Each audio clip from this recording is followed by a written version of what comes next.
Annie Besant কোন স্থানে home rule League প্রতিষ্ঠা করেছিলেন? অপশন কি আছে? মাদ্রাজ, পুনে, কলকাতা, মুম্বাই। আমাদের উত্তর হবে মাদ্রাজ। 1916 খ্রিস্টাব্দে কে বি জি তিলক, বাল গঙ্গাধর তিলক, এই যে এটা ছিল মানে হোম রুল লীগটা ছিল, ওটাকে উনি প্রতিষ্ঠা করেছিলেন। এর দুটো শাখা তৈরি হয়েছিল হোম রুল লীগের। একটা শাখা কে মেনটেন করেছিলেন বাল গঙ্গাধর তিলক। ওই শাখাটা নিজের কাজ করতো মুম্বাইয়ে। আরেকটা শাখা কে করেছিলেন মেনটেন? ওটা ছিলেন Besant, Annie Besant. Annie Besant যিনি ছিলেন, উনি এটাকে, ওই শাখাটাকে মেনটেন করেছিলেন কোথায়? মাদ্রাজ। তো এবারে অ্যানি বেসান্ট নিয়ে কিছু কথা আছে। ইনি ছিলেন কংগ্রেসের প্রথম মহিলা অধ্যক্ষ। এটা ভালো করে মনে রাখবে।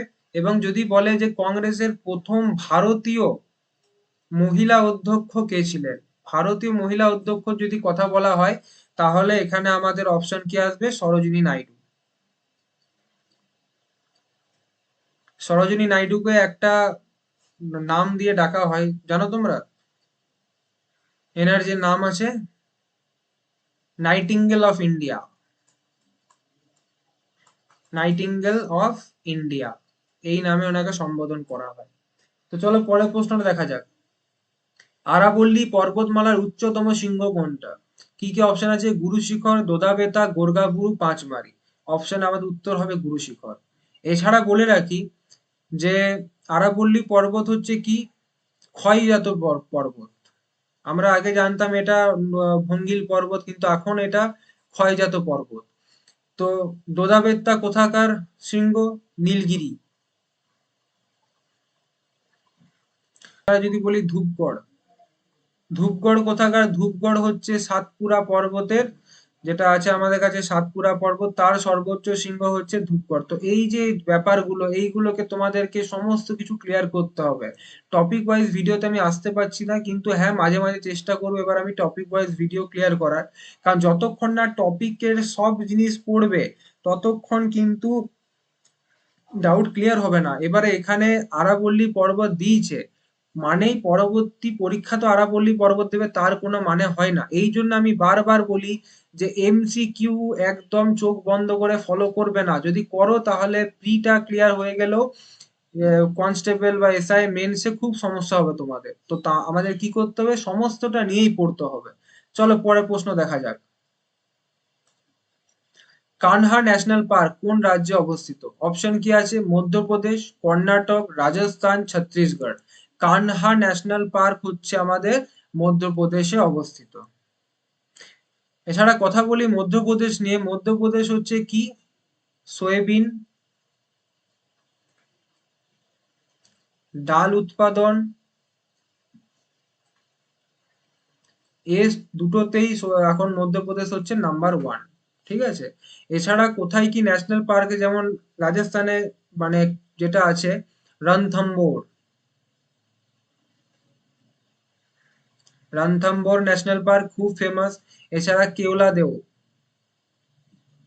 কেওলাদেও ন্যাশনাল পার্ক, এটাও খুব ফেমাস। ঠিক আছে। তো তোমাদেরকে এরকম করে করে যে ন্যাশনাল পার্কস গুলো আছে এগুলো দেখে রাখতে হবে। পরের প্রশ্ন দেখা যাক। ভারতবর্ষের উত্তর পূর্বের রাজ্যগুলিতে কোন ধরনের স্বাভাবিক উদ্ভিদ সর্বাধিক দেখা যায়? ক্রান্তীয় চিরহরিৎ উদ্ভিদ, ক্রান্তীয় মরু উদ্ভিদ, ক্রান্তীয় পর্ণমোচী উদ্ভিদ। তো এখানে আমাদের উত্তর কি হবে? দেখে পরে ক্রান্তীয় চিরহরিৎ লাগাবে না, ক্রান্তীয় পর্ণমোচী হবে আমাদের উত্তর। এবার উত্তর পূর্ব মানে বলতে চাইছে কি উত্তরে আমাদের হিমালয়। আর যদি কথা বলি পশ্চিম বলতো তাহলে হতো না, এটা পূর্ব কথা বলেছে, মানে এখানে কি পড়বে? আসাম পড়বে, নাগাল্যান্ড পড়বে, মণিপুর পড়বে, আইজওয়াল পড়বে, এই যে জায়গাগুলো আছে এই সমস্ত কিছুটা আমাদের পড়বে। এখানে হচ্ছে কি ক্রান্তীয় পর্ণমোচী উদ্ভিদ যেটা আছে সেখানে আমরা এটা সেখানে দেখতে পাই। ঠিক আছে। পরের প্রশ্ন দেখা যাক। লোকসভার পাস হওয়ার পর একটি অর্থ বিল রাজ্যসভায় প্রেরিত হওয়ার কত দিনের মধ্যে আবার লোকসভায় ফেরত পাঠাতে হবে? এটার উত্তর হচ্ছে কত? আমাদের 7 দিন। ঠিক আছে। তো অর্থ বিলের নিয়ে কিছু ব্যাপার আছে, যে অর্থ বিল কে উপস্থাপনা করে। অর্থ বিল উপস্থাপনা, যে এটা অর্থ বিল হবে কি না হবে সেটা কে বলেন? সেটা বলেন স্পিকার। ঠিক আছে, চলো পরের প্রশ্ন দেখা যাক। কোন রিট অনুযায়ী ঊর্ধ্বতন কোর্ট কোনো নিম্ন কোর্ট বা কোনো ব্যক্তিকে তার কর্তব্য পালনে বাধ্য করতে পারে? অর্থাৎ এখানে কি চলে আসছে? Writ petition. রিট মানেই ধরে নেবে সুপ্রিম কোর্ট এবং হাই কোর্ট, এই দুটোতেই রিটের ব্যবস্থা কোথায় আছে? এখানে আছে আর্টিকেল 32, এখানে আছে আর্টিকেল 226। অনেকবার প্রশ্ন দিয়েছে, আবার দেবে, এগুলো দেখে নেবে।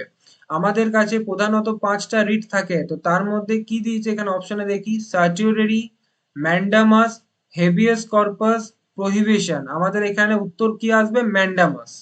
ঠিক আছে, ম্যান্ডামাস মানে হচ্ছে উই অর্ডার্ড। এছাড়া এই প্রত্যেকটার যে কি কি মানে হয় সেটাও তোমাদেরকে জেনে রাখতে হবে। এছাড়া কি কি আছে আমাদের? হিবিয়াস কর্পাস, প্রহিবিশন। প্রহিবিশন মানে হচ্ছে কোনো কিছু বারণ করা, নামেই স্পষ্ট।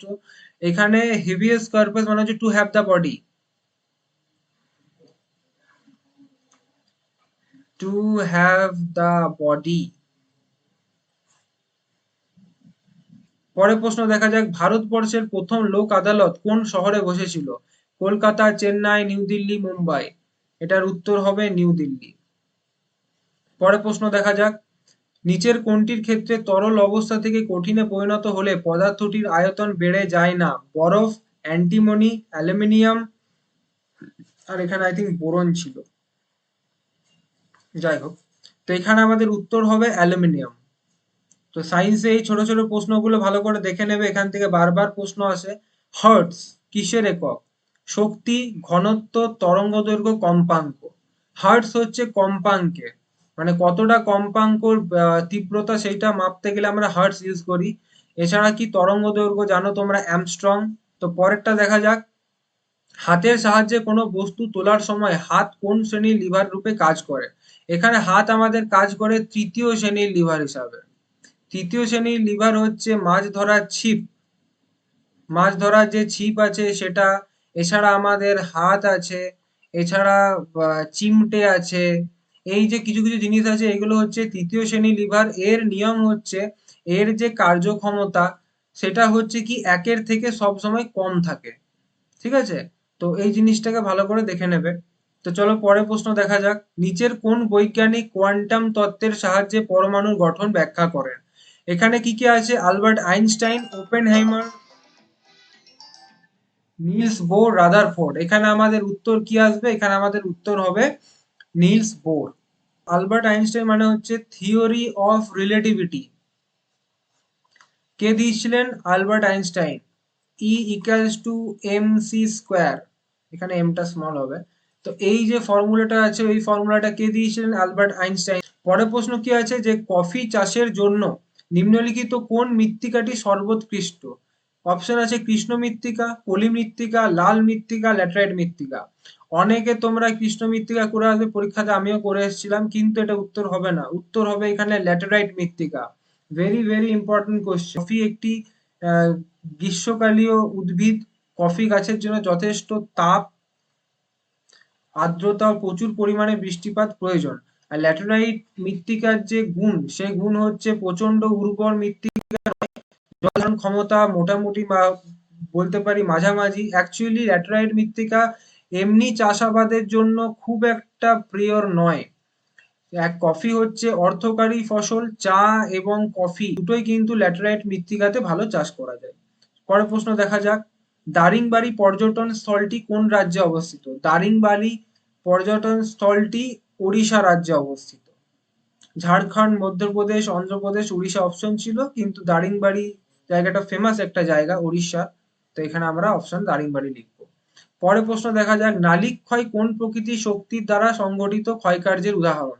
নালিক ক্ষয় সেটা বুঝতেই পারছো, একটা এরকম যদি পুরো একটা পাহাড় থাকে, নালির মতো এটা আস্তে আস্তে এই জায়গাটা ক্ষয় হতে হতে হতে হতে এটা যদি এরকম একটা মাপ নেই নাই, ভবিষ্যতে সেটা আরো এরকম ভাবে খাতটা বাড়তে থাকে। ঠিক আছে, তো এই যে ক্ষয়টা হচ্ছে এইটাকে কি বলবো আমরা? নালিক ক্ষয়। আর এই নালিক ক্ষয়টা কিসের জন্য হয়? অবভিয়াসলি জলের কাজের জন্য, অর্থাৎ জলপ্রবাহের জন্য হয়। ঠিক আছে, তো উত্তর আমাদের জলপ্রবাহ। এছাড়া ছিল বায়ু প্রবাহ, সূর্যের তাপ, হিমবাহ। এবং বায়ু প্রবাহের জন্য একটা খুব ইম্পর্টেন্ট জিনিস তৈরি হয়, সেটাকে বলি আমরা লোয়েস। লোয়েস কি হয়? যেখানে মরুভূমি এরিয়া, সেখানে যখন হাওয়া ফ্লো করে, হাওয়া ফ্লো করে কি হয়, সেই মানে যে বালিগুলো মানে উড়ে উড়ে একটা জায়গায় গিয়ে পরে আস্তে আস্তে জমা হতে হতে এরকম একটা ভূমিরূপ গঠন করে। তো এই যে ভূমিরূপটা গঠন করছে সেইটাকে আমরা বলি কি লোয়েস। ঠিক আছে। এছাড়া যদি কথা বলি হিমবাহ, হিমবাহের সব থেকে ইম্পর্টেন্ট যদি কোনো কিছু আছে সেটা হচ্ছে হিমবাহের ঝুলন্ত উপত্যকা। তোমরা হয়তো অনেক ফিল্মে বা কার্টুনে দেখেছো যে অনেক সময় কি হয়, সারফেসটা জাস্ট এইরকম হয়ে থেকে যায় আর এইখানে সে বরফের এরকম এরকম জাস্ট থাকে। তো এই যে ভূমিরূপ মানে এইটা হচ্ছে ভূমি, কিন্তু এইখানে এইরকম ভাবে যে এই জিনিসটা তৈরি হয়ে যায় সেটাকে কি আমরা বলি হিমবাহ, মানে সরি হিমবাহর দ্বারা তৈরি হয়, সেটাকে আমরা অ্যাকচুয়ালি বলি ঝুলন্ত উপত্যকা। ঝুলন্ত উপত্যকা এইটা স্পেশালি বরফের দেশে বেশি দেখা যায়। তো পরের প্রশ্ন দেখা যাক। পরের প্রশ্ন হচ্ছে মারাঠা ও কেশরী নামক দুটি পত্রিকা কে সম্পাদন করতেন? এই দুটো পত্রিকায় সম্পাদন করতেন কে? দেখা যাক অপশন: বিপিন চন্দ্র পাল, গোপাল কৃষ্ণ গোখলে, বাল গঙ্গাধর তিলক, লালা লাজপত রায়। অপশন হবে বাল গঙ্গাধর তিলক। এবারে এই যে দুটো ছিল, একটা নাম ছিল মারাঠা আর একটা ছিল কেশরী। এই দুটোর মধ্যে কি এইটা হচ্ছে মারাঠি ল্যাঙ্গুয়েজে প্রকাশিত করা হতো আর এইটা প্রকাশিত হতো কিসে, ইংলিশ। এটা বারবার দেয় যে ইংলিশে প্রকাশিত যে নিউজ পেপারটা বাল গঙ্গাধর তিলকের তার নাম কি মারাঠা, আর মারাঠিতে যেটা প্রকাশ হয় সেটা হচ্ছে কেশরী। এটা ভালো করে দেখবে। এছাড়া কে কে আছে দেখি, লালা লাজপত রায়। লালা লাজপত রায়কে কি বলি আমরা, যে শেরি পাঞ্জাব, এনাকে বলা হয় শেরি পাঞ্জাব, এটা মনে রাখবে। বিপিন চন্দ্র পাল, বিপিন চন্দ্র পালের কি ফেমাস একটা নিউজ পেপার ছিল, সেই নিউজ পেপারটার নাম হলো বন্দে মাতরম। বন্দে মাতরম যে নিউজ পেপারটা ছিল সেটা কে ছিল এডিটর বা প্রকাশক যিনি ছিলেন উনি ছিলেন বিপিন চন্দ্র পাল। এছাড়া চলো কথা বলা যাক গোপাল কৃষ্ণ গোখলেকে নিয়ে। আজকে এনাকে নিয়ে অনেক ডিসকাশন হয়েছে। তো এনার যে নিউজ পেপারটা ছিল সেই নিউজ পেপারটার নাম হচ্ছে হিতাবাদা। আমরা বলি দা হিতাবাডা। এটা ছিল উইকলি ইংলিশ নিউজ পেপার। এছাড়া কোশ্চেন গুলো তোমাদেরকে দেখানো হলো, প্রত্যেকটা কোশ্চেনই আমি ট্রাই করেছি যে যথেষ্ট শুধুমাত্র অপশন গুলোর সাথে অপশন টেস্ট করে তোমাদেরকে দেখাতে, যে অপশন জেনে পরে কিভাবে পড়তে হয়। এইভাবে যদি পড়ো তাহলে কিন্তু পড়াটা তোমাদের কাছে খুবই ইজি হয়ে যাবে। এবং এখান থেকে আমি বলে দিতে পারি যথেষ্ট কমন পাবে। তোমরা দেখবে 6 থেকে 7 কি কমন, একদম ডাইরেক্ট কমন পেয়ে যেতে পারো। এছাড়া যত প্রশ্ন পাবে এই সমস্ত কিছু প্রশ্নর কি হবে যে ধাতটা মানে কিভাবে কোশ্চেন গুলো আসতে পারে সেটা তুমি এটা থেকে বুঝে যাবে। ঠিক আছে। তো আজকের মতো বিদায় জানাচ্ছি এবং শেষে একটাই কথা বলবো, লড়তে থাকো, জিত আমাদেরই হবে। জয় হিন্দ, বন্দে মাতরম।